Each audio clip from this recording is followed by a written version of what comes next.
Broncos are going to lose today. Never. It's nothing special. Small. 49ers are biased on KD. That is a stupid idea. No. If I can take it when my team, I'll give the Colts the benefit of the doubt. Madden 21 was so bad. I'm so like playing getting my body again. Has he played? Has he started in the Right to tell you. Tag him on Instagram. Second, in all these tantrums. I could have.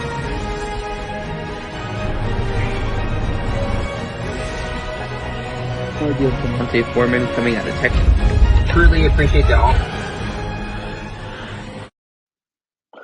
What is up, y'all? What is up, y'all? Welcome to episode 6 of That One Dude 2020 here, right on the MI6 network every single Thursday, 11:30 p.m. Central Standard Time. But for next week, before we kind of dive deep into episode 6 here of That One Dude 2020, the episode next week will be on Monday, February 15th at the same time as it is every single Thursday at 11:30 p.m. Central Standard Time, because that'll be the 1 year anniversary since I started in the sports career. Again, Monday, February 15th, 11:30 p.m. will be the episode for next week, and potentially a special guest live show next Saturday. But with that being said, ladies and gentlemen, let's get into the Isaiah Roast Sesh just real quick before we deep dive into our many topics of tonight. Ladies and gentlemen, before I joined the MI6 Sports Network, again, it's been a huge honor. I've never met somebody like Isaiah that for some reason thrives on embarrassing himself. He loves to embarrass himself, whether he realizes it or not. Folks, this past week, Super Bowl 55, I know I was pumped. I know some of my sports members here, again, one, Isaiah Leung, was so excited about the Super Bowl, just like the rest of us sports fans. But of course, Isaiah was maybe celebrating a little bit too much during the game. And of course, Isaiah with his jumping up and down and his excitement during Super Bowl 55. Isaiah was jumping up and down, celebrating the Super Bowl. He injured his hip, and he went to the hospital this past Sunday because he was celebrating, jumping up and down during the Super Bowl, that the Tampa Bay Buccaneers beat the Kansas City Chiefs. I've never seen a guy like Isaiah. You injure your hip jumping up and down. What type of jumping are you doing? This isn't kid gymnastics, Isaiah. I have no idea. And what sorts are you doing? How do you injure your hip jumping up and down when watching a Super Bowl on TV? Folks, here, that is this Isaiah. You never know what Isaiah can do. He can injure his hip. He's had the cops called on him because of the security alarm system that he couldn't remember his password. He's the one that bought a $120 plane ticket and had to get a refund because he would have been stuck somewhere. Isaiah is just one of those people who you're glad to have in your life, but for some reason he loves to embarrass himself.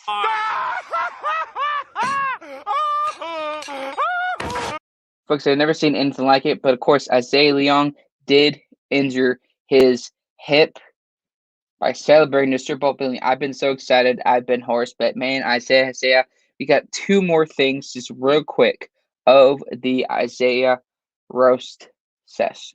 Ladies and gentlemen, we all have people that we have crushes on. I'm not going to say who it is, but it's very weird with this last thing. Isaiah, before the very first episode, before meeting Callum McClurg, saw a photo of him just of his having his hat backwards to sitting down on the bench, thinking it was just a guy that rides on a motorcycle and drinks beer. And boy, oh boy, was he wrong. But folks, if any of y'all that have met Isaiah or have known people in your life, have we ever seen anybody that loves to embarrass himself so much more than Isaiah Leung? We truly and genuinely don't. I've never seen a guy like him that loves to embarrass himself when he says, do not put it on the internet. What do you think is going to happen? Isaiah's the guy that gets a white girl drink at McDonald's and gets really excited. He gets McDonald's coffee. Somehow he doesn't get buy his stock in McDonald's. He does all of these things, hopping over a fence with a cup of coffee. Luckily, he doesn't land on its ear. You ever know where else? he could injure himself. I've never seen a guy try to injure himself so much, trying to repeat what he called the hotel idiots or anything of the sorts here, but that's just what Isaiah does. That's just what Isaiah does. He loves to thrive and embarrass himself. It's the same guy, just like Chrissy Wilson said. It's the same guy who tried to crack open a pineapple with his head. Again, ladies and gentlemen, Chrissy Wilson does make a good point. It is hilarious. I don't understand why he did do that, but just real quick, just a quick roasting of Isaiah. But ladies and gentlemen, let's go. Let's have a great show. Episode 6, That One Dude 2020. Again, next week's episode will be on Monday, February 15th, 11:30 p.m. Central Standard Time, because that'll be the 1 year anniversary of since starting into the sports industry. But ladies and gentlemen, this past week, the NFL had what we call the NFL Honors prestigious awards, from Walter Payton Man of the Year Award, the NFL MVP, Comeback Player of the Year Award. I know we talked about it this past Saturday, but I really want to give my true and honest thoughts now that it's just me, myself, keyword, That One Dude 2020 on tonight's show. Again, every single Thursday, 11:30 p.m. Central Standard Time. The first one here, ladies and gentlemen, which really wasn't a surprise here. We saw the guy like Rodgers, who is completely demolishing the NFL this year. I had less than 6 interceptions, but really breaking this down here. MVP Aaron Rodgers. When I tell people, I understand the MVP award means a lot, but when I ask people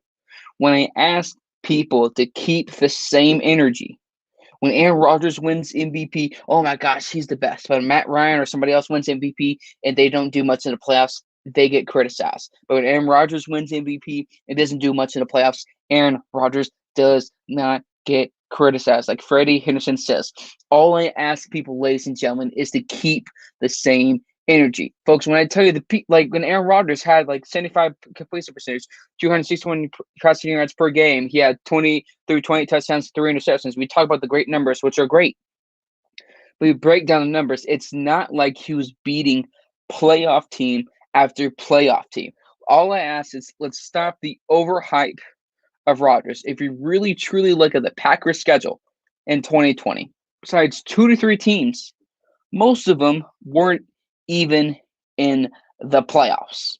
So let's really kind of break it down, kind of look at some of the teams they played. And I understand the numbers are phenomenal. I give credit, and Rodgers, without a doubt, deserved to be NFL MVP for the 2020-2021 NFL season, with a lot of stuff that has happened this past year. But again, a lot of the teams that the Packers played, again, you talk about division teams, you talk about teams out of the division. Let's not overreact. Let's not like Aaron Rodgers. Hey, his back was against them. He was playing against like the Falcons of 2016. It's not. He was playing the Broncos of 2015. This is the same guy that can't get it done in NFC Championship games. Again, not all of it is his fault. Defense can't get it done. Coaching, special teams, there's all things that can surround it. But when I tell people Aaron Rodgers won MVP, yes, he deserved it. But let's not overhype it, because all I ask is keep the same energy. Because Aaron Rodgers wins MVP, people act like he's the best. But if another player in the quarterback category that can't cut, let's say if Kirk Cousins ever won MVP, which he won't, or another quarterback wins MVP, they're like, oh my gosh, this guy's he didn't get done in the playoffs. They get criticized. So all I'm asking you here, folks, is Aaron Rodgers does not deserve peripheral treatment. Is he an elite passer? Without a doubt, yes. And this is one of the things, Isaiah. Again, enough with the Virgin Pina Claus. Drew Lock should have won MVP here. But again, really, Isaiah, enough with the McDonald's coffee and the Virgin Pina Coladas here. All I ask is, some of the teams they played were not teams that have great defense. They don't have the corners. They don't have the safeties. They don't have anything. We can talk about the numbers, but break down some of the teams they played. We look at it here. We have Chicago, Tennessee, which isn't a bad team, but again, I'm still not convinced of them. I call them a one-dimensional football team, just because when you stop Derrick Henry, as much as Ryan Tannehill could be a good quarterback, I don't believe Ryan Tannehill could put the team on his back to deliver into the playoffs. You paid Carolina. You only scored 24 points here. You barely beat Detroit by 7 points. You beat Philadelphia, not a playoff team. You beat Chicago, barely a playoff team. But unlike that, ladies and gentlemen, Chicago made it to the playoffs, unlike Isaiah Leong's football team, which I don't know which football team he really goes for, because he's up and down and bipolar, just like a soccer mom here. Get the Colts? All right, fine, they're a playoff team. Jacksonville? No. San Francisco? No. Minnesota? No. Houston? No. Atlanta? No. Saints aren't really too bad, but they're overrated. Detroit and Minnesota. I understand you have teams you have to play in your division. I get that. But all I ask is let's stop the overhype of Aaron Rodgers winning MVP. Because we try to not rationalize, but to hypotheticalize whatever. Aaron Rodgers doesn't get it done in the playoffs. Let's give him more MVP awards and let's ignore what his team and what Aaron Rodgers hasn't done. Deserved to win MVP, no doubt. It didn't come close. But all I ask is let's not give so much hype to Aaron Rodgers winning MVP because if other quarterbacks did, you would have different energy. But like Freddie Henderson says, if he does show up here on the show, unlike Aaron Rodgers, keep the same energy and be consistent. It's our alcoholic pina colada tonight, not virgin. We're going wild tonight. First of all, bro, you said you get drunk off a virgin pina colada. First of all, I'm not advocating for anybody to get drunk. But if you're talking about a virgin pina colada, the only thing wild you are is maybe getting a espresso at McDonald's here. But next one, I couldn't agree more. We call him the king because he's a phenomenal running back. Already headed to the Hall of Fame for the future. And Derrick Henry, I believe he runs for over 2,000 yards. This guy is literally the Tennessee offense. I understand what Ryan Tannehill can do. I know the talent of Corey Davis. I understand of what you got in A.J. Brown, and Giannu Smith, and Dante Foreman as backup, I believe, in Tennessee or with the New York Giants here. I understand what they got on defense, but without Derrick Henry, would this team have made it to the AFC Championship game last year? I know Ryan Tannehill has a good arm. I know he can be mobile, but still, it's one of those things where we can have quarterbacks with the greatest arm, but they don't have the best mental capability in big moments. I cannot trust Ryan Tannehill in a big moment if a team stalks Derrick Henry. Take away Derrick Henry from this team, like I said again and again, but it's very clear. Take away Derrick Henry from this football team, and I guarantee you they don't get into the playoffs. And if they do have a winning record, they don't make the playoffs. One thing before we move on to the rest of these NFL honor player awards. Take away Derrick Henry from the Tennessee Titans. The Colts are the best team in AFC South. I know I've been critical of Philip Rivers. I know Ryan Tannehill's got the contract, but there's going to be a lot of questions going into next year. Is Ryan Tannehill the quarterback? Not necessarily. You could ignore the interceptions, any of that. Can they truly trust Ryan Tannehill to be the guy when Derrick Henry is either injured, somehow suspended, which I don't see how that would ever happen, or they stop Derrick Henry? I don't care how great your running back is. I know he's elite, future first ballot Hall of Famer, in my opinion. But when you stop Derrick Henry, this Titans team is as bland as butter pecan ice cream, or as bland as Isaiah's taste, and of course, what we call in breakfast foods here, ladies and gentlemen. Going back to the Isaiah roast, real quick, Isaiah calls this breakfast. I don't know what this is. I guarantee you, folks, this is not food. This is what Isaiah called breakfast: an undercooked hot dog with eggs and whatever else. Again, going back to NFL honors, of course, here you have another elite player in Aaron Donald here. 3-time Defensive Player of the Year award in the last 4 seasons. We can talk about other players like Khalil Mack and so many others, but the reason why it's Aaron Donald is, let's ignore the numbers. The fact is, he's the closest thing in this generation, in my opinion. Maybe you all can correct me. We can have different opinions. He's the closest thing to Lawrence Taylor. And it's not just about the numbers, even though 13.5 sacks this year, doing what he's doing for the Los Angeles Rams and Michael Brockers, all those guys. If you have to game plan against just one player, not the numbers, if you just have to game plan against him, because you have to double team him, triple team him, if not call triple team him, and you still even then can barely stop him, not stop him at all, it shows you how great Aaron Donald is. You have the game plan against him or go the opposite way he is. That shows you just how great Aaron Donald is as a defensive player here. Chrissy Wilson, I agree here, going back to your comment here about quarterback Aaron Rodgers. Aaron Rodgers is so overhyped that it's getting annoying without a doubt, even though you are a Cowboys fan and I'm a Broncos fan.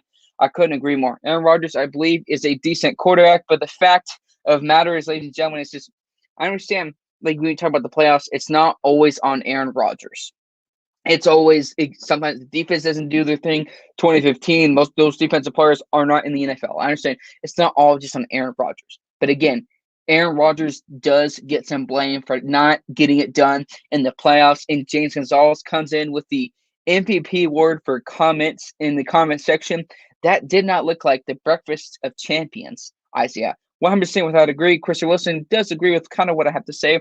I agree. He is this generation's version of LT, and without a doubt. And again, we may criticize guys or may not like it because, he keeps getting the MVP award. It gets annoying. We never saw a guy like Lawrence Taylor ever again. I guarantee you at the defensive position, maybe I'm wrong, but never going to see another guy like Aaron Donald. Again, 3-time Defensive Player of the Year in the last 4 years. I don't see how he wouldn't be able to get it again next year. Again, Rookie of the Year. Folks, when we talk about me being wrong, I'm without a doubt and willing to admit when I'm wrong about a player, about a rookie. I can humble myself and swallow my pride. I know there are other people part of this network, Isaiah Leong, we won't say names, Isaiah Leong, who are not willing to admit when they're wrong. Of course, the fact of the matter is that Isaiah will say, it's corruption. I will admit alone entirely Justin Herbert's career.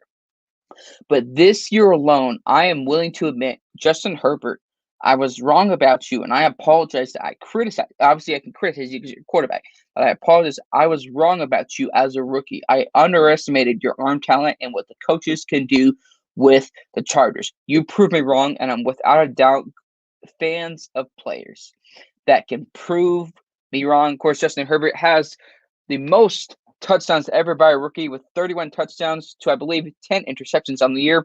The biggest thing we see, it's not just about the numbers. It's really about a lot of times when good athletes go from college to the NFL, coaches try to adjust to what the quarterback did in college.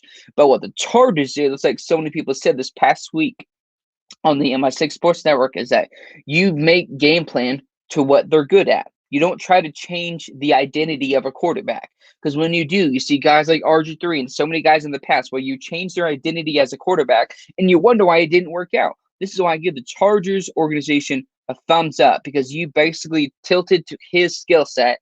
And that's why you saw the many, many games this year where the Chargers were phenomenal and the numbers. Chargers have a bright future with Justin Herbert. But again, with a new coach, let's see what they can do. This next one here shouldn't be a shocker to anybody out of the Ohio State. And of course, Isaiah still hasn't wrote his essay about the Ohio State. But again, making excuses. Chase Young coming out of Washington, being drafted outside of college at Ohio State, records 7.5 sacks. Again, it's one of those where I know we talked about Aaron Donald being, in my opinion, the closest thing to Lawrence Taylor. And maybe I'm crazy. Again, I know we say this very often, but this is rare. You're never going to get a guy like Chase Young or Aaron Donald or LT. I believe Chase Young, if he keeps doing what he's doing, getting better, pressuring to the quarterback, chasing the mentality of the offense, I believe Chase Young could be the closest thing to Aaron Donald. Because we could talk about guys like Khalil Mack being phenomenal. You say, defensive player of the year doesn't matter. But I pick Aaron Donald over Khalil Mack because he can be double teamed or triple teamed and still get to the quarterback. Consistency, when we look at it, MVP awards, all these. But Chase Young is the closest thing to Aaron Donald. He's playing phenomenal. That defense is great. Obviously, there's some pickers should Washington have drafted Chase Young because, again, they still need a quarterback, the offensive line, drama with Dwayne Haskins this past year. There were so many questions, but obviously an amazing pick, second overall by Washington, drafting Chase Young. Ohio State has had many, many quarterbacks over the years win Rookie of the Year, but congrats to Chase Young for winning NFL Defensive Rookie of the Year. You without a doubt deserve it. This next one here, as you kind of see in the title, obviously the title says, is Alex Smith going to retire from the NFL? In my genuine opinion, I think he will. But again, you never know what happens in the NFL. But again, going back to Alex Smith out of Washington wins Comeback Player of the Year. Folks, if you're not a sports fan, I get it. But when we talk about football, we talk about basketball, we talk about soccer, what we talk about is stories. Many things we talk about in sports, we talk about stories.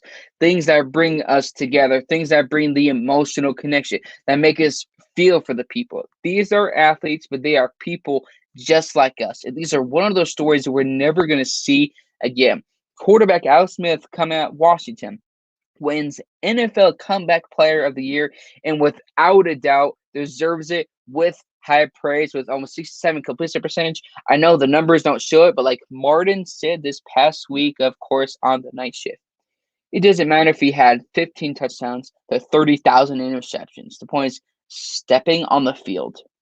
After November, I believe it's November 13th, but correct me if I'm wrong, November 2018, nearly losing his life, nearly losing his leg. Kids could have lost their father.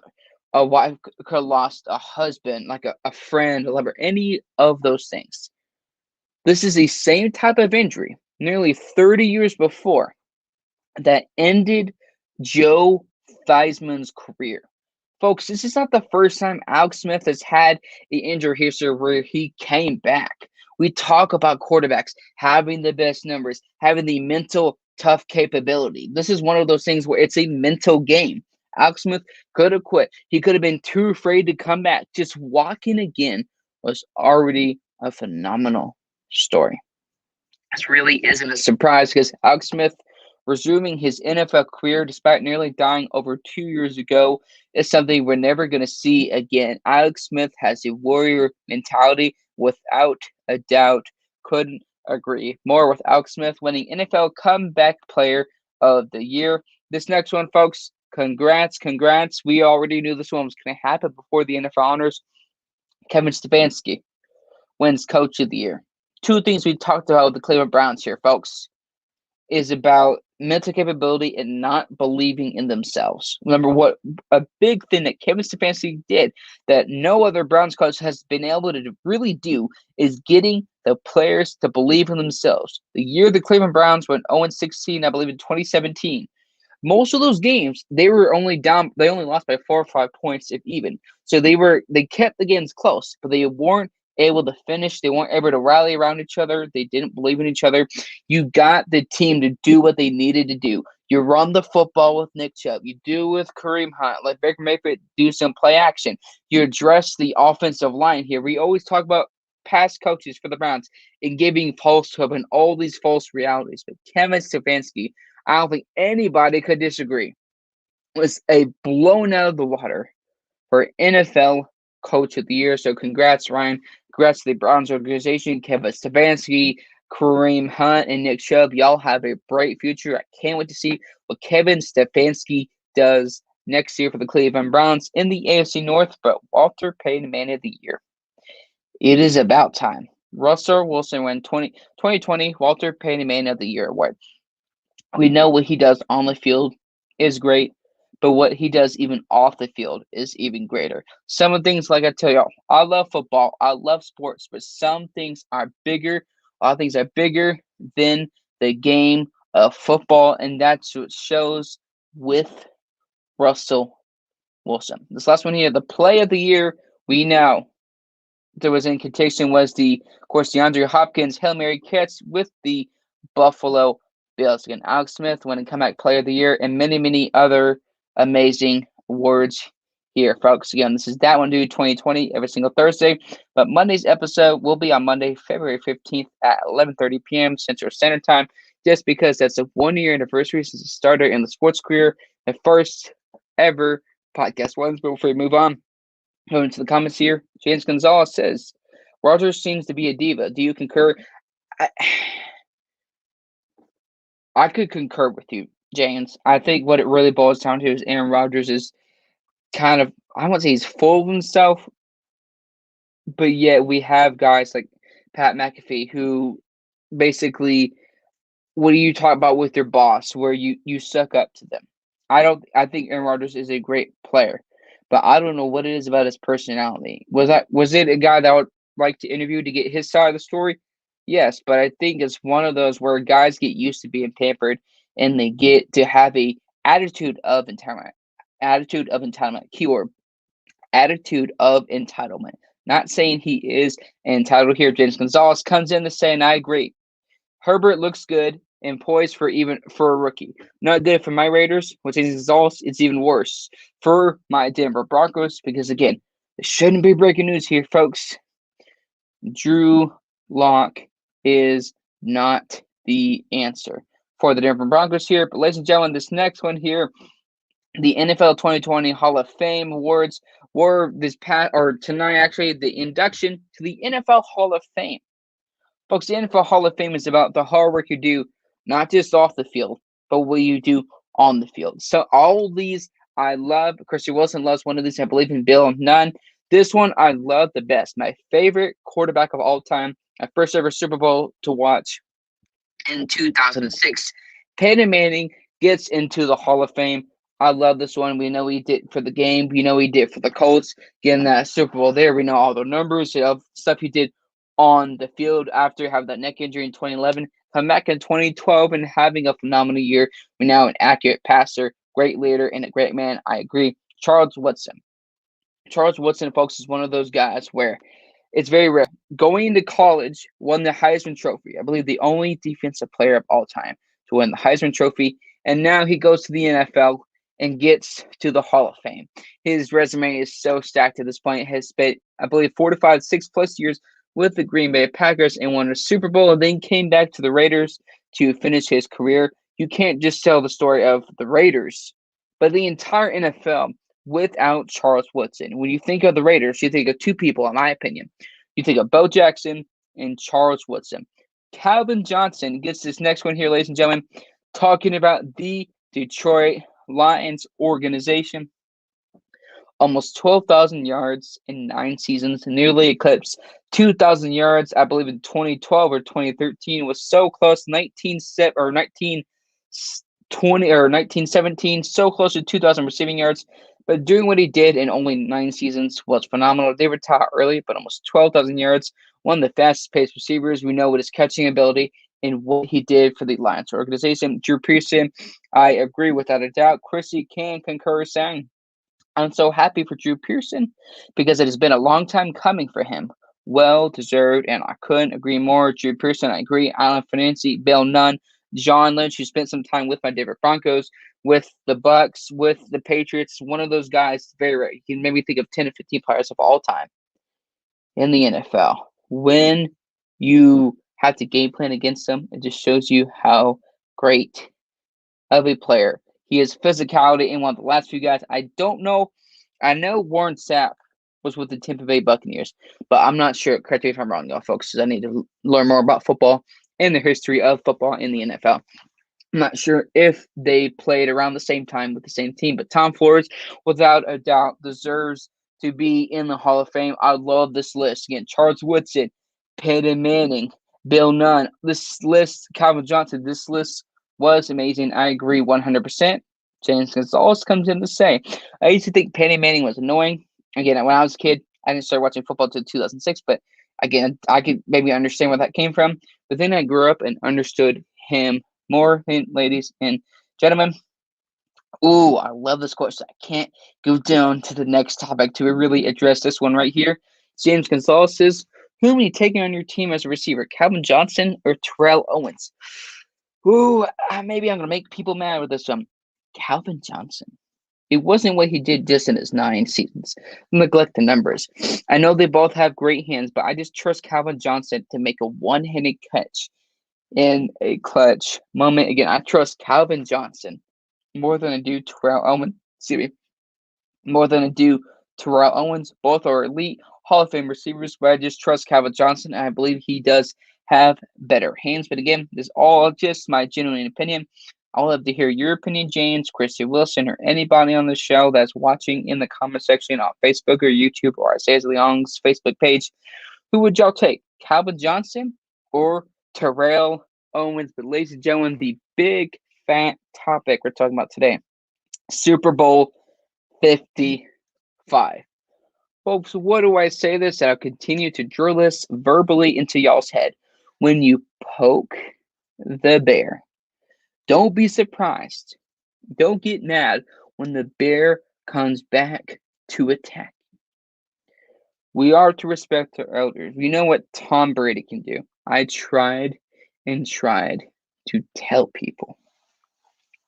The Bucks are going to win this game. I agree. Picking the Bucks in this game, there were some questionable calls that were called against the Chiefs. I get that.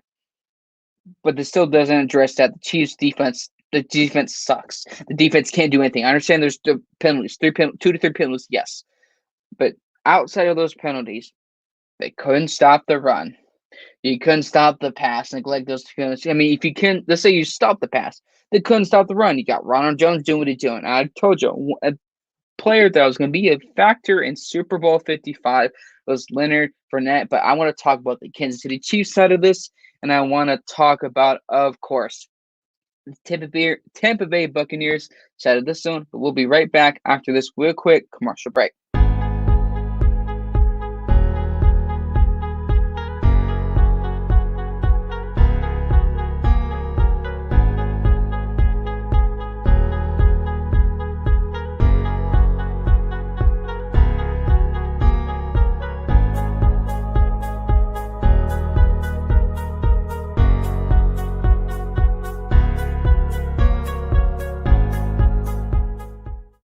And welcome back to That One Dude 2020, 11:30 p.m. Central Standard Time every single Thursday, but will be this Monday instead of next Thursday because of the 1-year anniversary show. But talking about Super Bowl 55 and talking about both sides, talking about the Chiefs side of this, folks, when we talk about the NFL and when we talk about the roles of the Super Bowl or any game in the NFL, take away emotions.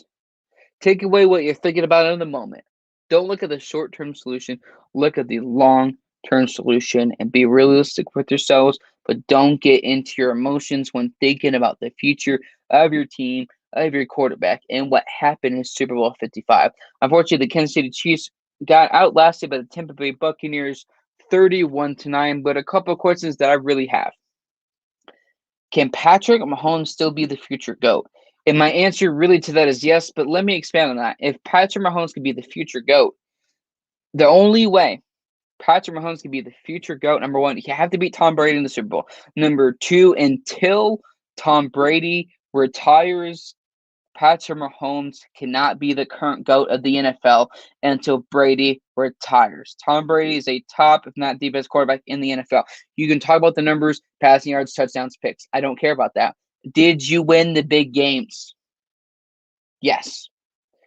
But another thing you really want to think about is with the Kansas City Chiefs and Patrick Mahomes, you have one more year until his 10-year contract goes into effect. Travis Kelce is coming into the contract soon. You got guys on defense, their contracts are coming up soon. What is going to be the biggest obstacle in this offseason for the Kansas City Chiefs? I understand they're going to be winning the division next year. We'll see what the Chargers do. My Denver Broncos, Drew Lock is not the answer. I've said that before. But when we talk about obstacles for the Kansas City Chiefs going into this offseason and going into next year, like we talk about with many Super Bowl winning teams and contending teams every single year, is free agency and retirement. Because now, when you have Anthony Hitchens, is he a big player? No. Honey Badger, his contract is coming up. Yeah. Frank Clark, we haven't heard much from him recently, so we don't know if he's really still playing. Oh, wait, he is. He just didn't really do much in Super Bowl 55. But I want to address his comment right here before we move on. I think Mahomes is already the GOAT over Brady. I'm going to have to flat out disagree with you. But again, I think Patrick Mahomes could be the future GOAT. Yes, he can. But right now, and first of all, folks, I want to drill this into y'all's head verbally. And you cannot be the best until you beat the best. You have to conquer your fears, conquer the thing that you are struggling against. Until you beat the GOAT, you cannot beat the GOAT. I agree, Christian Wilson. Chiefs will be back in the Super Bowl, so let's not overreact here. So I agree. But the biggest obstacle is going to be how are you going to keep your players and how are you going to keep them in check going into next year. The mentality is, oh, we lost. Oh my gosh, let's start thinking all over the place. Let's start doing this. Let's start doing A, B, C, and D. I'm not comparing them to the Warriors, but in 2015, they won the first championship in a very long time. You go into 2016, like 2021 for the Chiefs, they lost. He was humiliating. They didn't expect it to end the way it did. Instead of thinking in their emotions, Steph said, we'll be back. And what happened next year? They won a championship. Again, I'm not saying the Chiefs are going to come back next year to Super Bowl and win it. But what I am saying is that just because you had a obstacle in the way, think about what you've already done and think about what you know you can do going into next year. You know you're going to win a division. You know you're going to the divisional round. So that's just the minimum expectation. So what you know you can do, focus on that instead of the short-term obstacle. But the next thing you really want to think about who is to blame the Super Bowl 55 loss, and I really want to talk about Christy Wilson's comment. I think the Chiefs need to build a stronger defense. Yes, they do, Chrissy, because like this kind of addresses another point that I want to make. Thank you, God, for giving me this point. Is that they solely rely just on Patrick Mahomes. So the defense doesn't show up. We'll just let Patrick Mahomes help us come back in the game. And sooner or later, that's going to hurt their team because the offense can do their thing, but the defense can't do their thing. Like I said, you got to address their defense. But how do you do that? With Honey Badger, Frank Clark, Anthony Hitchens, and Braylon all under contract with Patrick Mahomes in this last year of his rookie deal. So many questions. I think their offense will be fine. But another thing is addressing the offensive line. The question is, who's to blame? A couple of things here. Some people say whatever they want. The offensive line couldn't do anything. They couldn't block Patrick Mahomes to save his life or to save his career. You're talking about the penalties with the defense? Some of those, I agree. They were questionable calls. I'm not here to say no, they weren't. But with that being said, though, outside of those three calls, they couldn't stop Ronald Jones. They couldn't stop Leonard Fournette. They couldn't stop Tom Brady. I mean, my gosh, Tom Brady, these starters were good, but they weren't great. But the starters did what they did. They worked with the offensive line that they had on like the Chiefs. The defense could not get pressure on Tom Brady. So Tom Brady was able to relax after he's in the Bahamas. Give it a couple minutes, and maybe I'll throw a pass down the field. Maybe I'll throw it to Leonard Fournette. Maybe I'll give it to Ronald Jones. You gave him so much time. You can talk about the penalties. I get it. One of the things with the Kansas City Chiefs defense that we've seen is struggling to get to the quarterback. I don't care how great your offense can do. I don't care how great your offense can be with Patrick Mahomes and all the weapons. Your defense has to get pressure to the quarterback. Doesn't matter what else you do. If you can't get pressure to the quarterback, nothing else really matters. But this next one really is not a dramatic question, and my answer is going to be no. Does this affect Patrick Mahomes' legacy? My answer is no. I think they'll be back to contending very soon. But for him to be not just the future GOAT of the NFL, but the GOAT of all time, you have to beat Tom Brady. If you can't beat Tom Brady in the big game, then I don't see how you could ever be the greatest quarterback of all time. To beat the best, you have to be the best, just like Tom Brady did with the greatest show on turf back in the day. Isaiah Leon kind of addresses kind of what I've been saying, but it adds it even more in depth. Their offensive line is the biggest culprit. Thank you. I agree. I said this on No BS back on Friday before the Super Bowl. The loss of Eric Fisher, I agree. I said Eric Fisher was going to be a big loss, but I didn't think it was going to be this bad. Mitchell Schwartz would hurt big time. JPP and Barrett would feast, and I agree with you on that. I know about Shaq Barrett, who was drafted by my Denver Broncos in 2014. So we know what the phenomenal defense of the Tampa Bay Buccaneers can do. Gonzalez makes an excellent point. Seems like the Chiefs secondary got thrashed by the Bucs playing game without a doubt. Miscommunications and couldn't get pressure to the quarterback here. But really, this does not affect Patrick Mahomes' legacy. Because even if does he need to be the GOAT best of all time? Does that matter to him? Again, I'm not here to speak for Patrick Mahomes. I don't know Patrick Mahomes, but I would love to have him on the show sometime. But my opinion, maybe it doesn't matter to him. That's okay. All they care about with the Chiefs is winning championships. But until you can beat Tom Brady, until you can beat the GOAT, you will never be the GOAT. This is just like in anything. To be the best person you can be, you have to conquer those fears or those obstacles that are getting in your way. Patrick Mahomes' obstacle is Tom Brady. And if the Chiefs don't address the offensive line, don't address any miscommunications on defense, Patrick Mahomes will never be Tom Brady and will never be the GOAT of the NFL of all time. Again, this next one here is a very minor story that won't necessarily affect the Kansas City Chiefs, but there will always be people that overreact to the story. Like we talked about, Patrick Mahomes is scheduled for surgery on his turf toe. Now, any football fans out there, I don't know much about these injuries, so please teach me. What is turf toe? I don't know anything about that. Excuse me. I would love to learn more. What is turf toe? But Patrick Mahomes is set to have surgery on that. Question is that going to affect the Chiefs in 2021? No. It's really, I think there'll be some things there, communication to get it forward. After 2-3 games, they will be okay. But the biggest lessons for the Kansas City Chiefs, I'm going to have to say, I say this for every quarterback, it doesn't matter how great your quarterback is. You don't have the offensive line to protect him, just like in the Super Bowl. I don't care how great his arm is. I don't care how great your receivers are. Without the offensive line, Patrick Mahomes, nobody can get it done for the long-term solution here. Talking about the Tampa Bay Bucs side of this, who I picked to win Super Bowl 55. I will never bet against the GOAT again. And again, the GOAT is Tom Brady, not Patrick Mahomes as of now. You don't bet against Tom Brady. We know Bruce Arians has worked with Antonio Brown with the Pittsburgh Steelers when he was drafted in 2010 when the Steelers won the Super Bowl against the Arizona Cardinals. With Kurt Warner, all those players on the offensive defense. So we know the biggest obstacle was how is Antonio Brown going to work with Bruce Arians? But like I said, Tom, in my opinion, and maybe I'm wrong, I believe that Tom Brady saw a different side of Antonio Brown than we did. Again, Tom Brady wouldn't just vouch for anybody. Coming midway through the season and playing in the Super Bowl and having a touchdown, I mean, I agree. But the question is, who gets the credit? I don't think it's who. It's how altogether can we give equal credit?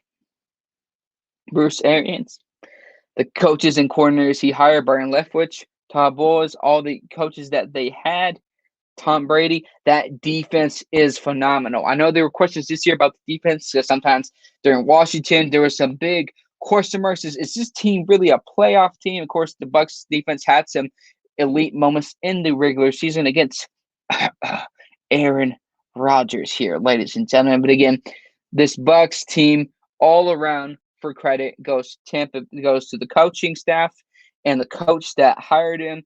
It goes to Tom Brady. It goes to the defense. It goes to everybody. I know we say everybody. That sounds cliche.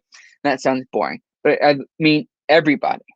Everything went right for the Tampa Bay Buccaneers. We know about Ronald Jones. We know about Leonard Fournette, who is, I believe, a great player in the NFL. We know what Antonio Brown can do. We know Mike Evans. But if I would have told you, if Chris Godwin and Mike Evans didn't have 100 yards or 50 yards each or total, it would be laughable. You would think, oh, the Bucs probably didn't win the Super Bowl. What it matters here, Ronald Jones in the past, I believe, was drafted in 2017, 2018, was the guy that could get it done. But I told you, Leonard Fournette, Ronald Jones, the whole organization, started from Bruce Arians, gets the credit, and I believe the GM, I don't know, correct me if I'm wrong, I don't know who the GM of the Tampa Bay Buccaneers is, but deserves credit for this. All the players you got in the offseason. I understand LaShawn McCoy didn't get any time playing, but he's still a playmaker.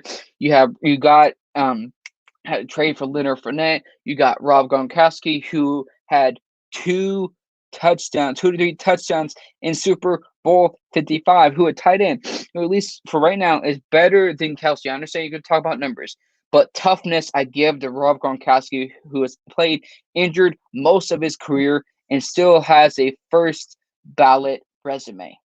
So that's really what it means to me. The biggest thing we can talk about with any Super Bowl team, but especially with the Bucs, Tom Brady being 44 in August, can the Tampa Bay Buccaneers repeat? I believe they can, but the question is, cannot repeat, but who can they retain? Because after a Super Bowl, free agency, retirement, guys get egos and want to get paid. But the beautiful thing about that is Mike Evans is willing to give some of his money in his contract to help retain all or most of the players they have around them. So what does that show y'all? They have an organization. They have the brotherhood. They have the locker room atmosphere. It's bigger than just on the field. If a talented receiver like that, Mike Evans, is willing to give some of his money to the organization so they can re-sign some of the players on offense and defense, that just shows you the character, not just of Mike Evans, but the character that Bruce Arians has instilled into this team, into this locker room, and into this organization. But now, what does this say about Brady? And now, obviously, Tom Brady is the GOAT of all time in the NFL. There shouldn't be any debate about that. And I don't care who did it first. Not bad for a ball boy or whatever. Tom Brady's the GOAT. But what does this really say about Brady?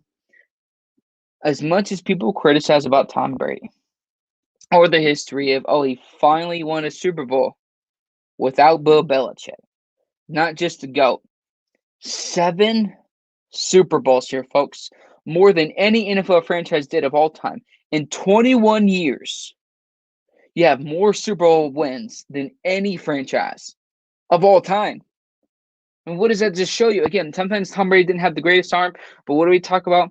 The mental capability is a thing that matters. That's a big lesson for Tom Brady. Never doubt Tom Brady, but I believe Tom Brady now having his 7th ring. And this is unpopular. Y'all can roast me if you want, but I think he's better than Michael Jordan, in my opinion. You can talk about Michael Jordan, about Tom Brady doing all this. Tom Brady doing what he's doing at that age. Jordan, what was he doing his later years with the Magic? Did they get to the finals? Did they win it? No. So I understand there's no doubt Michael Jordan is the GOAT of basketball. When we talk about Michael Jordan and Tom Brady, I believe Tom Brady is a little bit higher now than Michael Jordan. Here, talking about the Kansas City Chiefs side of this, Isaiah makes a good point. The Chiefs defense was going to get exposed without a doubt. You can't just rely on the offense. You can bend, don't break for so long before you get exposed. I couldn't agree more. I wouldn't quite say that the Chiefs are a lock to get back to the Super Bowl next season because we don't know if Eric Fisher will be back or will be the old coming out of a torn Achilles series and an offensive lineman. That's a rough injury to come back from. Without a doubt, ladies and gentlemen, that is a torn ACL. It's not a big. It's not like an ankle sprain or you break your foot, you can come back. But folks, this is a torn ACL. I hope he comes back. Do I want the Chiefs to win the Super Bowl or get back to the playoffs? No. But I hope he gets healthy and he gets back to what he was before. I don't care if you're against my team or not, but I always want to see a guy come back from injury and succeed. So I wish him nothing but the best. Also, Mitchell Schwartz with his bad back. How serious is that injury? For any football player, back injuries are very tough to come back from. An offensive lineman, more tougher to come back from. This asks some of the offensive linemen from the Dallas Cowboys. Isaiah, you agree?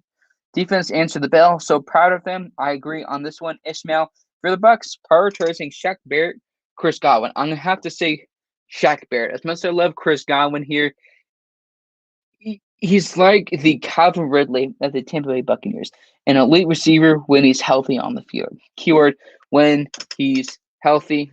Again, Tom Brady coming in with the dumbest comment of the night. Montana is the real GOAT. Screw the rings. Brady is playing in the Pelo era. I could step in right now and win 3 rings. I don't know what you're smoking, what water you're drinking, but he beat the greatest show on turf. Is that a Pelo league? Is that a Pelo-driven league? You beat the greatest show on turf with Kurt Warner, Isaac Bruce, Marshall Folk, and those guys on the defensive side of the ball. That's not a Pelo-driven league. Isaiah Leon. James Gonzalez comes in to say the Chiefs have to maybe make some changes on their offensive line. Exactly. That's another thing teams have to do after a Super Bowl. Sometimes when they have that offensive line, they have to make changes either because of contracts or cap space. Again, it's my Super Bowl 55 talk, talking about the Tampa Bay Bucks side of this and the Kansas City Chiefs here. But ladies and gentlemen, this next one, I've been pondering if I wanted to talk about this, but let's do it. The Eagles potentially are looking to trade quarterback Carson Wentz, who they drafted, I believe, first, second overall in the 2016 draft out of North Dakota State, if I'm not mistaken. Correct me, James, or anybody, if I got the college wrong, but they're looking to shop Carson Wentz. And there's some of the stories that we're hearing. Again, it's just rumors, so I'm not here to overreact. I'm just here to prepare your story. One of the biggest suitors reportedly is that the Chicago Bears reportedly wanted to give 2 first-round picks for Carson Wentz. If the Bears or any team give 2 first-round picks for a quarterback who can't stay healthy, you deserve to lose. I believe Carson Wentz can be an elite quarterback if he's healthy. If you traded for Carson Wentz after the 2017 season, the Eagles could easily probably get 2 first-round picks, or pretty close to that. I understand what they got for Matthew Stafford. I understand what they could get for Deshaun Watson. I understand the quarterback market is much higher because of what they got for Matthew Stafford. I don't know what the Eagles are asking for, but all I'm asking for the Eagles organization, let go of your ego, swallow your pride. You know you're in a situation that's tough. It is annoying. You messed up with Doug Peterson. You didn't let Doug Peterson do his job. We all make mistakes. We can't always tell if a quarterback is going to stay healthy. I get that. But when you have a GM or actually an owner that wants a Pinocchio puppet for a coach, I don't care if Carson Wentz could have stayed healthy. This team wouldn't have gotten far. I tried to tell people, keep Nick Foles, sign Nick Foles. He's your guy. There's so many different players that they could have kept. But now the Bears are getting impatient, according to this report, and talk to the Eagles because it sounds like the Eagles are asking too much. And it says, again, according to Michael Lombardi of Twitter, the Eagles' asking price, according to one team source, I believe, Chicago Bears, was ridiculous, laughable, and not worth countering. This good point here. Until they lower their expectations, based on the uncertainty of the player, keyword, the uncertainty of the player, no team is going to go after Carson Wentz. Because again, he can't stay healthy in 2016 and 2017. Now, Carson Wentz hasn't been fully healthy since his rookie year in 2016. Again, we understand what the hypothetical, we understand what the potential could be. Keyword potential, keyword hypothetical. I don't know if Carson Wentz could ever stay healthy and potentially go back to his 2017 season with even your best receiver hasn't started a full 16-game season with you and Alshon Jeffrey. In the past year or so, reported that the Philadelphia Eagles were trying to shop Alshon Jeffrey. So this organization wasn't going to have long-term success back in 2016. There was already a rift with the owner, GM, and Doug Peterson because they wanted, guess what? A little Pinocchio puppet. Ask Jerry Jones. Ask other owners. When you don't let them do their job, how does that work? In any job that anybody has, if your manager or your supervisor doesn't let you do your job, are you going to have any success? Are you going to have any long-term success? That's exactly what's happening with the Philadelphia Eagles here, and I agree with this one, James Gonzalez. I've said this before, I'll say it again. Wentz is an indie. Bears fans would be all over Wentz if he played in Chicago. Again, if Carson Wentz went to Chicago and Chicago Bears gave up those picks, Carson Wentz would have a strict eye on him by all or most Chicago Bears fans. Carson Wentz makes one mistake, he's going to be criticized all over social media. He makes a multitude of mistakes, and it's going to get a lot worse. He does something big or small, then he gets praised. If you want less pressure from the criticism of fans, it wouldn't make sense from Carson Wentz's side to go to Chicago. But this is an NFL trade. But folks, I believe that Carson Wentz should go to the Colts. I understand it's not his decision. It's an NFL trade. The safest landing spot is the Colts. Again, they're addressing the offensive line. They're addressing so many other different things. You have the young weapons on offense. You have Jonathan Taylor. You have Campbell, Pittman, T.Y. Hilton being a veteran guy. Even if he's not the same, he's still having that veteran presence is important. You have Jarrell Sheard, the underrated linebacker in the league here. You have DeForest Buckner, Justin Houston, Xavier Rhodes having a comeback year in the NFL, for instance, having with the Minnesota Vikings here. So many players. I don't think if the Eagles continue doing what they're doing, how is Carson Wentz going to be traded? Folks, Isaiah, you said heck no to Carson Wentz in San Francisco. Well, folks, Carson Wentz, let's just say April Fool's, Carson Wentz gets traded to the San Francisco 49ers. James Gonzalez makes a good point. And if anybody from the Philadelphia Eagles sees this comment, sees this show, take it with heart and swallow your pride and your ego. Carson Wentz isn't worth a single first-round pick. And like I said, James, and to everybody else, if some ridiculous notion, if they traded him after the Eagles won the Super Bowl, even though it wasn't because of him in the playoffs, they could have gotten a lot more than what they are now. But any GM, any owner, you have to swallow your pride. I understand it's an uncomfortable situation, I understand anything. I understand that the dead cap and the money you're going to owe him. I understand all these things. But you have to make that decision. This is not like a toddler where they can just put off something and let mommy and daddy do it or somewhere else do it. You're the owner. You're the GM. You have to hold yourself responsible. My question is, before we move on to our last half of topics of That One Dude 2020 here on the MI6 Sports Network. If Carson Wentz doesn't get traded, who's to blame? I would love to hear y'all's opinion. If Carson Wentz doesn't get traded this offseason, who is to blame? I could say the ownership. I could say the GM of the Philadelphia Eagles. Again, it's the ownership. Everything goes back to ownership responsibility. When a team doesn't get it done, the ownership. Because I don't care what players you get. This is the same ownership that had Sam Bradford and Mark Sanchez on the same roster. Doesn't matter who you get at the quarterback, offense, defense, or anything else. If you want a little puppet for a coach and a little puppet for a GM, you're never going to have any long-term success as a team. And Christian Wilson doesn't make a good point, or kind of like I've been saying, the Eagles owner will be to blame, without a doubt. It goes back to the ownership. Isaiah is reiterating what I have been wanting to say. Eagles are ridiculous for asking two first-round picks and an impact player. Absolutely crazy. If a team trades for that package for him, the GM of that team should be fired on the spot. And again, the Chicago Bears do that.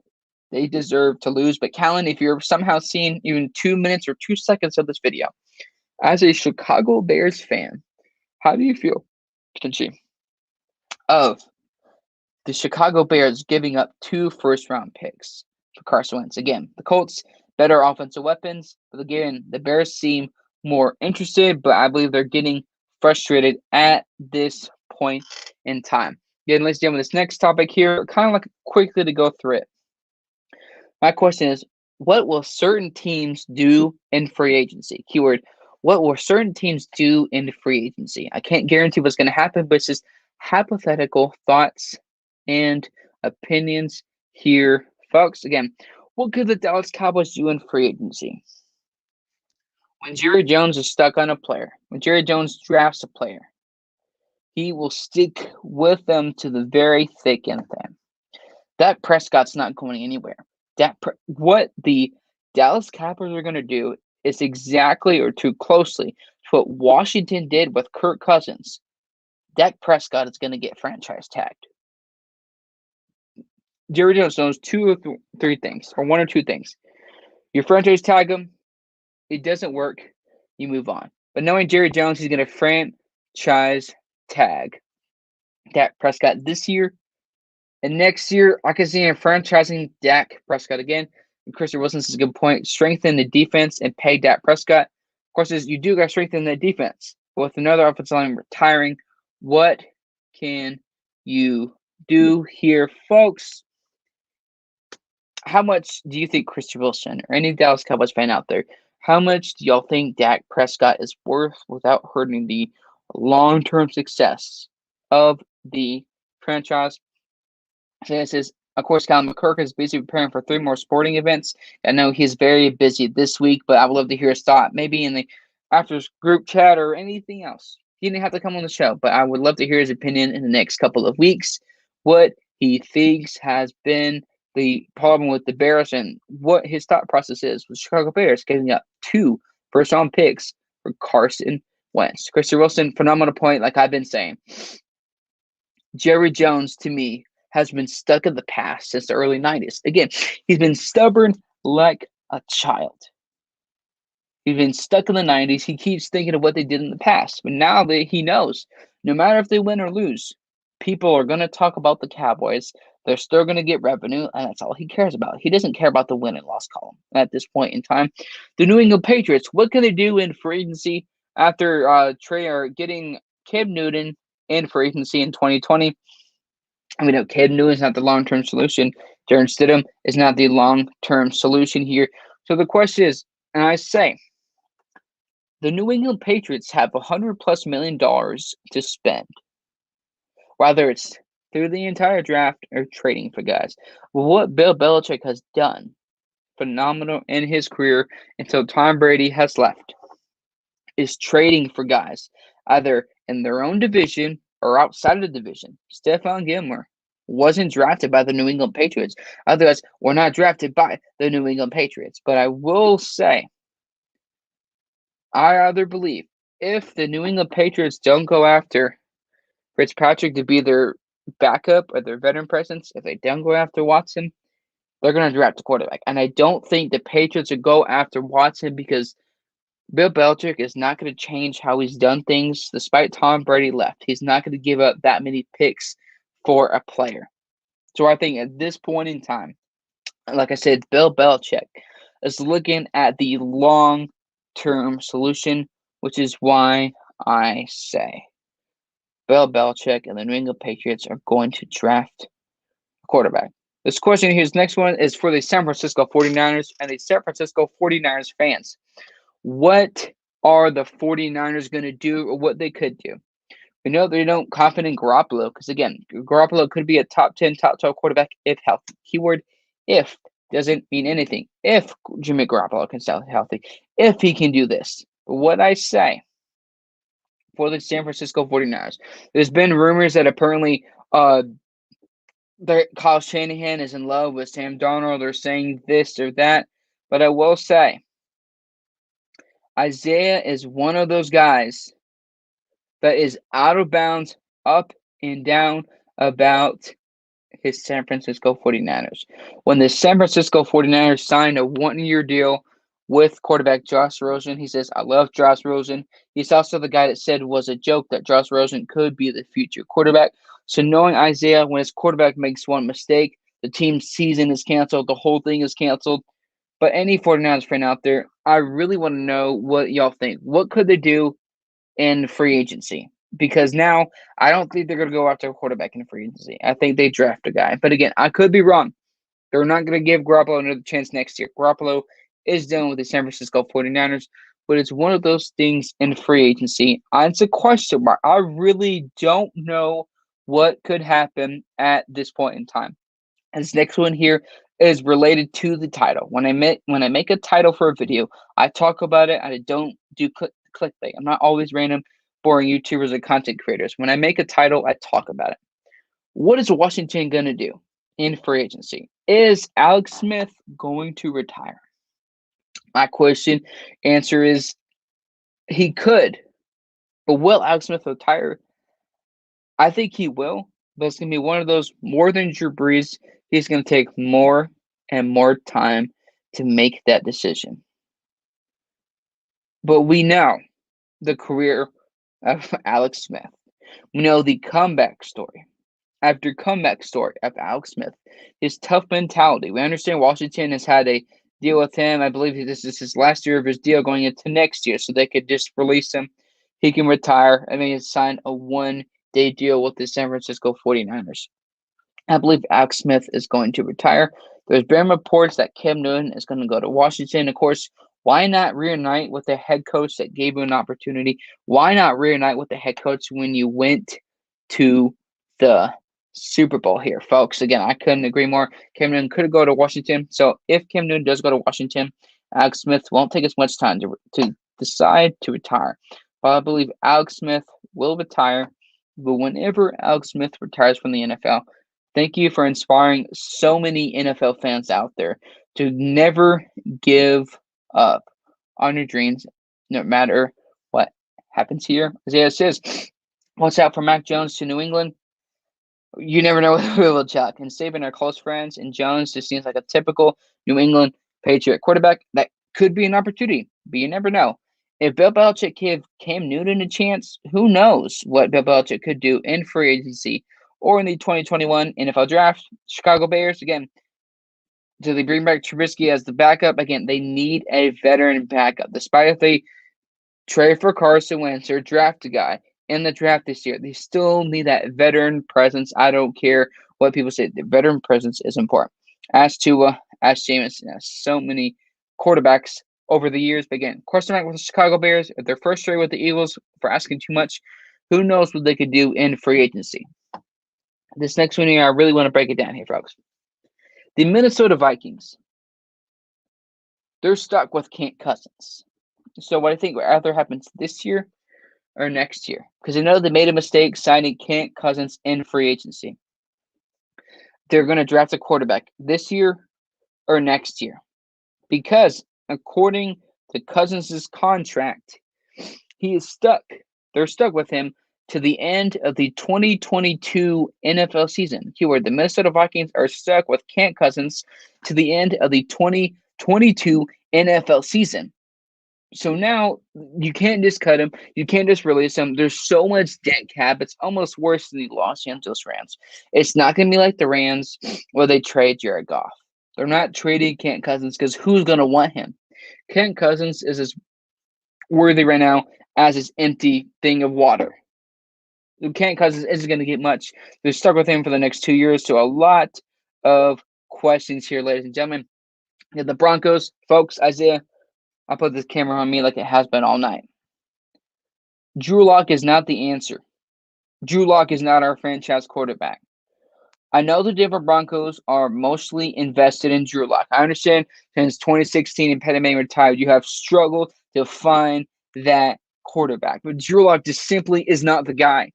I'm sorry. I could admit and swallow my pride when I'm wrong. But Drew Lock this year, I said this is going to be the year where if you see some progression, I'll give him a chance in 2021. Drew Lock didn't show any progression, and so he showed a lot of degression. You had a small progress in 2019, those 5 to 6 games, and Isaiah Leong saying, "Oh, Drew Lock is going to MVP. The Denver Broncos are going to win the AFC West." Would I love for them to win the AFC West last year? Yeah. But a healthy Patrick Mahomes and that offensive line up until near the end of the 2020-2021 NFL season, there's no way. I'm done with Drew Lock.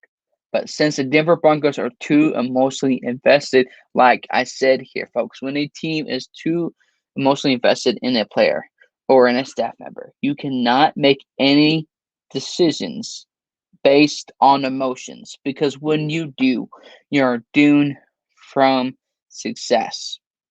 Drew Lock is not the guy, and I'm done with Drew Lock with the Denver Broncos. I do believe he could be a quarterback somewhere else, but not here. You're not the guy. But John Elway, an organization, does not care because John Elway, despite hiring a GM, gets final say so. So really, it's like John Elway is a GM. He wants a little puppet as a GM type guy with the New Orleans Saints. Drew Brees retired. Drew Brees is willing to reduce his salary from $22+ million next year to the veteran minimum deal for 2021, which basically gives the New Orleans Saints more opportunities to re-sign their guys on offense and defense. And on top of that, there's been reports, and maybe they could, that they are convinced of Jameis Winston, at least for now. So if the New Orleans Saints sign Jameis Winston, what could the numbers look like? Not in terms of how many numbers per year or like contract years or any how long the contract is or $5 million per year, none of that. I believe if the Saints sign Jameis Winston to a deal, it's going to be a Teddy Bridgewater type of deal. It could be 1 to 2 years, a very minimal, and if it works, you have a lot of incentives, maybe a Marcus Mariota type of deal with the Raiders in 2020. Or if it works out, he could be the guy for the future. He gets more money in incentives, but it doesn't always go against the contract here. But it would be interesting to see, will Jameis Winston be the long-term solution for the New Orleans Saints? Again, the Colts, you signed Philip Rivers last year to a 1-year deal. Who's shocker?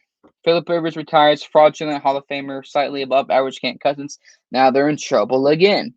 Who's going to be your quarterback? You have Jacoby Brissett, who's a more boring Tyrod Taylor. Won't throw a lot of interceptions, but also won't give you a lot of touchdowns. Won't contend, but will be interesting. The Colts, are they a good trade for Carson Wentz, or they're going to draft a quarterback? It's that plain and simple here, folks, because they have the offensive line. I understand their left tackle, Anthony Castro, did retire from the NFL after 10 seasons, so that could be a void. Do they address the left tackle position first, or do they address a quarterback in free agency? Too many questions, Falcons. Are they really done with Matt Ryan? Really? There haven't been any rumors. I don't think Matt Ryan goes. But if I'm the Falcons at this point, you need to cut your loss and move on. Cut an L, move on. because Matt Ryan is not the guy. Julio Jones is there for good. He's done what he's done, but Matt Ryan and this team after 2017 never recovered from the 28-3 loss. But I believe the Falcons should move on from Matt Ryan. But the question is, how many teams would really be interested, or if any teams would be interested in Matt Ryan? Again, talking about the Panthers, Teddy Bridgewater traded or released. It's a tough situation here, folks. The Panthers are projected in 2020 to have less than $14 million. So if you release them, or some of you trade them, unless I'm getting this wrong, you're basically not, you're going to have dead money against the cap. So you're not going to have money to pay guys either in the draft or very little money. You got Teddy Bridgewater. It was a great deal for Teddy Bridgewater. He didn't address the offensive line. All he got is defensive players in the draft in 2020. And how did that work? You're fine. Oh, they have offensive line issues. Well, go figure, ladies and gentlemen, because all he did is draft defensive linemen. Again, defensive linemen are very important. It's important to address the defense in the NFL. But the fact of the matter is here, folks, is that Teddy Bridgewater and the Carolina Panthers are now in the uncomfortable situation here. Going back to Russell Wilson for these last few topics, I know it's a long show, but again, I promise y'all it's going to be worth it. Monday will be a shorter show because, again, it's just a 1 year deal type of thing where it's the first year going into the sports career. Folks, Russell Wilson used the Walter Payton Man of the Year media to talk about his frustration with the Seattle Seahawks here. Do I blame Russell Wilson for being frustrated? Folks, no, I do not. In the past 9 seasons, he's been sacked 394 times. So many people make good points. Well, maybe Russell Wilson shouldn't have taken this contract that much money because it prohibits and inhibits you from addressing the offensive line or the defense. Oh, Seattle could address it with the 23rd pick. Oh, wait, they traded that away. Oh, they could address it next year in 2022. Oh, wait, they gave that away. Because, oh, wait, you got Jamal Adams. When are you going to pay him? Sooner or later, Jamal Adams is going to be, oh, they lied to me. They were really convincing me. He was supposed to be the guy, blah, blah, blah. I don't blame Russell Wilson for being frustrated. Reports saying that the organization was frustrated with him voicing his concerns. Well, even if he voiced his concerns with the organization, are they really going to get anywhere? Are they really going to listen to Russell Wilson? In the past 9 seasons, no quarterback has been sacked more than Russell Wilson. 394 sacks. And before the 2020 season, 36 TDs, 8 picks, almost 3,800, almost 3,850 yards passing. All these numbers, all the everything that they're doing.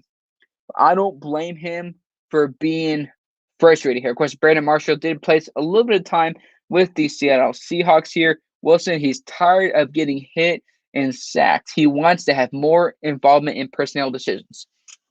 Anybody that's watching the show right now, do y'all think Russell Wilson should have any say or more say in personnel decisions when it comes to drafting players or signing players or releasing players? Because I do believe Russell Wilson deserves to have some input. Again, just like I talked about with Aaron Rodgers, there's very few quarterbacks that can have that type of input. With what the organization has put up with Russell Wilson, people say, "Oh, at the beginning of the year, Russell Wilson was MVP MVP talks for the first 4 to 5 weeks, and then went downhill." Some of that you do put on him. You don't address the offensive line. You convince Jamal Adams, who is an elite player, but then now you don't have a first round pick this year. You don't have a first round pick next year. With the way your team is set, what Pete Carroll's done, getting a new GM or the offensive coordinator, getting a new offensive coordinator, is not going to change it until the offensive line changes for your folks. I would love to hear y'all's opinion for anybody that's watching the video. Should Russell Wilson have more input in personnel decisions? And Brandon Marshall said on one of the shows this past week, saying that that Russell Wilson is more frustrated than he's letting on. Because when you look at Russell Wilson and what he's done for the organization, after the Legion of Boom, getting to the playoffs, and I understand different situations, you got DK Metcalf, all these guys. But what it boils down to, before we continue on here, on That One Dude 2020. Just like I said with Pat Mahomes or anybody, you have to have that offensive line. I don't think anybody could disagree with that. But I believe if they do not at least pretend to listen to Russell Wilson's voice of concerns, the relationship, and they're going to be burning that bridge. Because once you burn that bridge, it is over. But ladies and gentlemen, going to this next part of our show for tonight, and unfortunate news in the NFL this past week, former NFL coach Marty, again, I apologize if I pronounced his name wrong, Marty Schottenheimer passed away at 77 years old. We know what he did in the NFL. We know what he did in the regular season. Phenomenal coach, a great coach, 21 years in the NFL. And here's the biggest part. It's not just what he did in the NFL and where I can sympathize with his family. He's been dealing with Alzheimer's since 2014. Folks, I understand how that feels. I had a family member that had Alzheimer's. I know how much it is against the family, how much mental and physical capability it takes, how basically when they have Alzheimer's, their brain does not function as it does. I had a family member that dealt with Alzheimer's, so I understand how difficult it is, the physical toll it could take on Martin Schottenheimer, more importantly, his family having to take care of him. Whether you're a Chargers fan or an NFL fan of that, nobody deserves to be diagnosed with it. Of course, at hospice on January 30th, so it's really not a surprise. When you go to hospice as an Alzheimer's patient, it's kind of the almost you're done. But again, rest in peace to him and his family here. But before we go on to our last 3 to 4 topics, I know it's a long show, but it's going to be a very, very fun show tonight. That One Dude 2020. Before we continue on, let's go to our commercial break.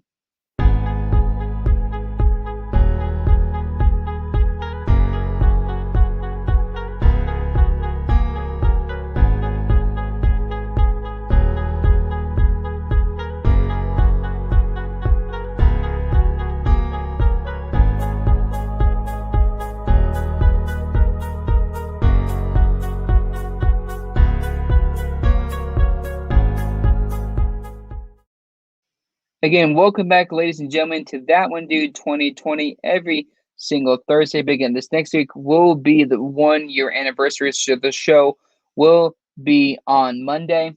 Again, ladies and gentlemen, that will be on Monday, the 1 year anniversary. So people come on, talk about our favorite sports memories here. Again, That One Dude 2020 here, host of the show, John Alcorn. Let's see if we can get this to 2 hours on my own, but it's fun. I love what I do. But before we move on here, let's get to the comments. I would compare Jerry Jones to Vince McMahon. Both won't let go until they die. Frankly, Chrissy, I do believe you make a good and genuine point here. When you get so stubborn, what you used to do isn't always going to translate to what you do in the future. And I think that's many, many things that's happened with the Dallas Cowboys. And unless Jerry Jones gets fired, this is not going to happen. The Cowboys, it's going to be the same thing over and over and over again. Things that also comes in to say, even though Martin Schottenheimer hated the Raiders, I respect his drive and passion for coaching. I agree. That's the biggest thing here. His drive and passion for coaching. You can have guys that are great at coaching, but are they truly passionate and have the drive for it? Because you could talk about the long hours, the coaching, everything. He had the drive and the passion. I don't see how many coaches you could ever see like that again. Rest in peace to Martin Schottenheimer. I know how difficult the toll can be having Alzheimer's and how it does affect your family here. Again, breaking news of what's happened this past week or two isn't that big of a story, but I believe it's also very important for the long-term solution for a certain NFL franchise. A starting offensive lineman for the Baltimore Ravens, Orlando Brown, I believe, is actually going to be moving on from the Baltimore Ravens, most likely. He wants to play a different position on the offensive line. It's not about getting the money. It's not about getting the guaranteed contract or the 4 to 5 to 6 to 7 years. What it is about with him is playing at that certain position on the offensive line. Like we saw with the Chiefs in the Super Bowl, when you move one guy to left tackle or right tackle or vice versa, you can see how it negatively affects the team here. And again, if Orlando Brown moves on for the Ravens, we already saw when Marshawn Yanda retired before the 2020 NFL season. We saw how it affected the Rams. We saw how Lamar Jackson has to improve as a passer. We saw many, many, many other things here, folks. But now, if he moves on, What do the Ravens do? They have to address the offensive line. Lamar Jackson still hasn't improved as a passer. They still have so many things to address. How does this affect Lamar Jackson next year? Could this increase or decrease his MVP chances and all this? Does he really need to win MVP? So many questions we can have. But again, this is just a story. Do I believe it's going to happen? It could. He did post it on his Instagram or Twitter. It's not about the money. He just wants to do what he loves, and I couldn't admire that even more. But again, could that affect the Baltimore Ravens next year? Does that increase or decrease the Cleveland Browns' chances of claiming the AFC North with uncertainty with the Big Ben and the Pittsburgh Steelers?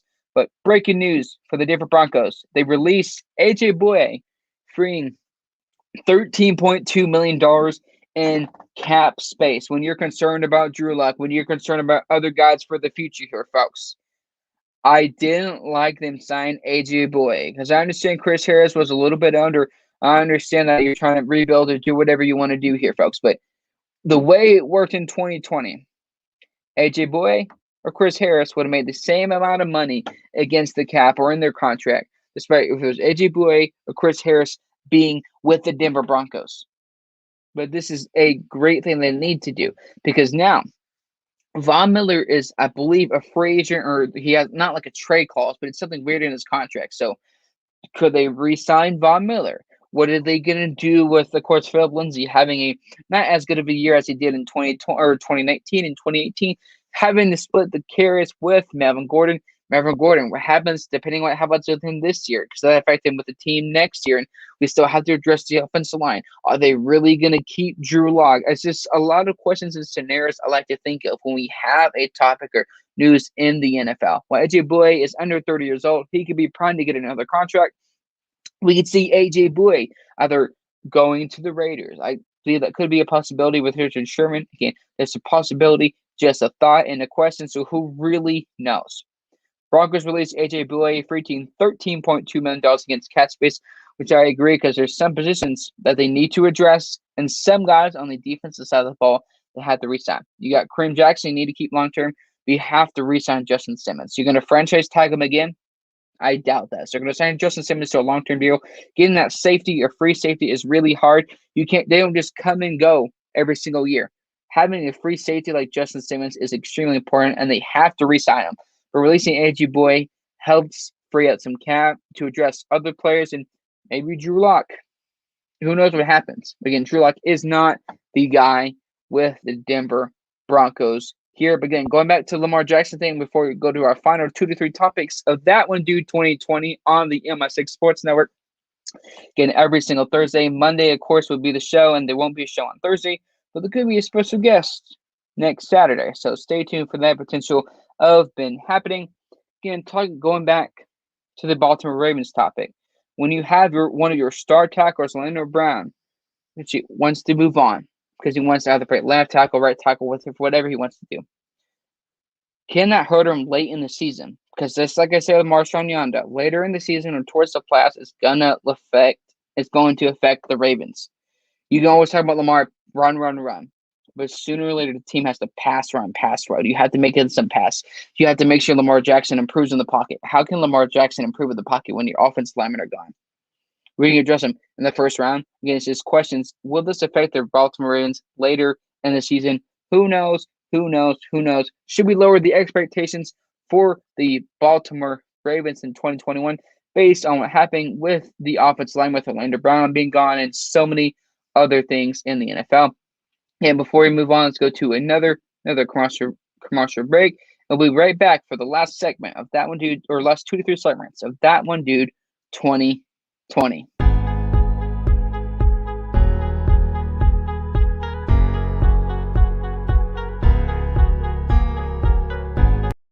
And folks, welcome back to the last 2 topics. I know it's been a long show, but thank you all so much for the support here. Again, it's just a minor story. Trevor Lawrence to have surgery before the 2021 NFL draft, so he's going to not be throwing at the Pro Day versus the Clemson Senior Bowl type of thing in a couple of weeks. So really the main question is, does it affect his draft stock? And the question for me is no, it does not. It's going to be a situation with whatever team drafts Trevor Lawrence, they're going to get a veteran presence, let him play a couple games, let Trevor Lawrence get healthy, don't rush him back. take his time, and we'll see what happens from there and what team actually drafts Trevor Lawrence. Am I convinced of Trevor Lawrence? Am I really sure that he will be a starting quarterback? Do I think he'd be a great quarterback in the NFL? I'm not convinced of Trevor Lawrence at all, but I want to address somebody's question here before we kind of continue on the last segment of That One Dude 2020. What is your thoughts on Urban Meyer hiring former University Iowa strength and conditioning coach Chris Doyle, who is fired from the school for being a racist to his Jaguar staff? Folks, I don't care what opinion you have. Nobody should ever tolerate racism. I don't care if it was out of anger. I don't care if it was out of frustration here, folks. You do not absolutely do that. That shows that if that's what you're doing towards your Jaguar staff, like I talked about, we talked about what a issue has been with the Jacksonville Jaguars in the past. Locker room culture, locker room chemistry, a lack of brotherhood. Those things have been a struggle for the Jaguars in the past. And with this right here, it's going to get even worse again here, ladies and gentlemen. Again, That One Dude 2020 here. But before we go, every single week, what we love to do here on the show, before we go, again, will be tonight's final thoughts.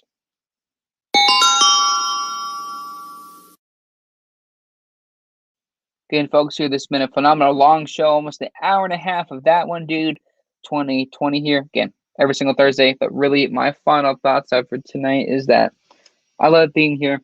I love what I do. It's going to pay off one day.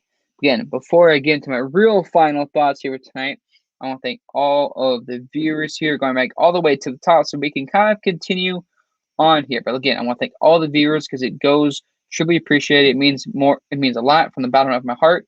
Thank you to Chardot, Isaiah Leong, Christian Wilson, as always, coming into the clutch. Edward Lee, what's up, Edward? Thank you so much for tuning in tonight. James Gonzalez, Christian Wilson, like we were saying here. Again, and of course, I apologize if I'm pronouncing it wrong. It's Ishmael for tuning into the show tonight.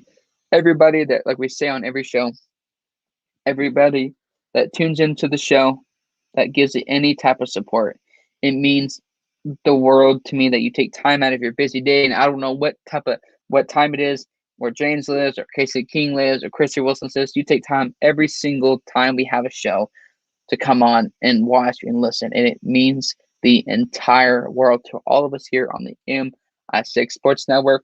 Monday, 1 year anniversary show next Saturday will be a special guest potentially in question mark. Again, thank you all so much for the support. I'm honored and blessed to be here for the final announcement and final thought here. Again, like I said, Monday is the 1 year anniversary show.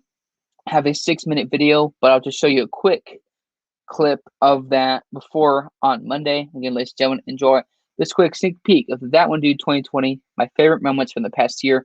And I apologize I couldn't get everybody on here, but everybody that has come into the show, they will come into the show. Thank you so much. Enjoy this sneak peek of That One Dude 2020, 1 year anniversary favorite moments from the past year. Honored and blown away. But if I don't, man, I've got my health. I've got a beautiful family. I got my parents still. Like we're blessed, man. We've got 4 beautiful kids. Yeah. I really am. Like, hear me out. I am excited about my Broncos. A fan base that knows what you're doing before they're gonna be willing to reach out. I've seen someone with the drive and passion to make it in the industry, like I've seen with you. Difficulties, and also if me or someone else is busy and can't come on the show, John Alcorn comes off the bench and fills in for us and does a phenomenal job on the programs. It's true. And I look forward to working with John on whatever projects, whatever shows that we've got coming up, because John is truly a rising star in this industry. Like,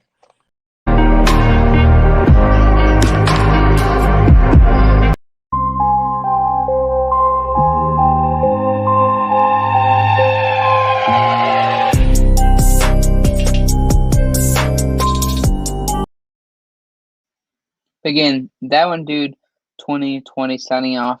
Thank you all so much for the support on this video. Have a good one. Peace. And I'll speak with y'all again very, very soon. Have a good one. The Broncos are going to lose today. Never. It's nothing special. Small. 49ers are biased on Katie. That is a stupid idea. No. If I can take it when my team, I'll give the coach the benefit of the doubt. Madden 21 was so bad. I'm gonna so last time I'm getting my body in the gym. Has he played? Has he started in the Try to tell you.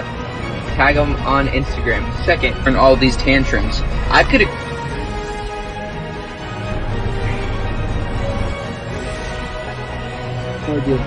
Foreman coming out of Texas. Truly appreciate the offer.